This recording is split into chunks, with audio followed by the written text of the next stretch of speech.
nikajiuliza maswali mengi. Tuko na ndugu zangu 101 hapa wameweza kuanzisha kitu ambacho kinaitwa charity. Kwa nafasi kubwa kabisa leo hii tutafahamu vizuri, tuweze kufahamu kinagaubaga bwana, hili jambo ni jambo gani? Kwa sisi hapa ni watu ambao wameungana au 14 ni watu ambao wameungana, tumekaa pamoja tukajadiliana, tukafikiria kwamba kuna haja ya kufanya hiki.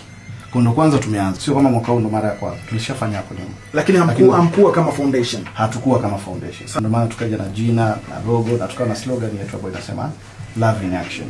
Katika hili kundi ambao naliona kuna wachache ambao walifikiria, wakaja wakatueleza, tukaona ni kweli tuna kila sababu ya kufanya hivyo, kwa sababu kwenye jamii ambayo tunaishi ni kweli kuna watu ambao wanahitaji, na kwa kila mmoja alivyoguswa kwa namna yake Mungu alivyomjalia, tukaona tuweze kuungana kwa pamoja tutengeneze hii foundation ambayo moja kwa moja mahususi itaenda kuwagusa wale wote ambao wanaishi katika mazingira magumu, lakini pia ambao wana uhitaji kwa kile kidogo ambacho sisi tutajaliwa, lakini pia na jamii ambayo inatuzunguka, kwa kuwashawishi, kuzungumza nao, kuwaambia basi kwa pamoja tunaweza tukawapa faraja au watu ambao kwenye hayo makundi. Lakini baada ya kufanya research hii tukaona kuna ambao wana uhitaji mkubwa sana wa ndani kabisa.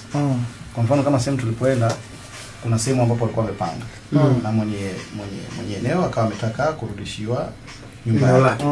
Kwa sasa hivi wamehama sehemu ambapo hakuna umeme, hakuna maji. You can imagine kuwa na idadi kubwa hiyo ya watoto, na watoto wadogo na wote wanahitaji mahitaji yao kila siku. Najua hili tunalofanya hili ni swala ambalo linamhitaji mtu yeyote. Halina kwamba ni sisi tu wana Charity Foundation, hapana. Kuna mtu ambaye yuko nyumbani, yuko kazini, ni mfanyabiashara yeyote. Kwa kweli ukienda ukaona hizi familia, mtu yeyote kama ana utu ndani yake ataingia huruma. Kwa hiyo kwa sababu ni swala ambalo ni la kugusa mioyo ya wenye uhitaji, basi tunamkaribisha yeyote, na ili swala sio la kwetu wenyewe, na kama lingekuwa la kwetu hata tusingefika hapa. Lakini tumefika hapa kwa sababu tunataka tuwahusishe wote ambao wanasikia kuguswa mioyoni na wana nia ya kutoa ama kufanya kwa hizi familia ambazo zina uhitaji.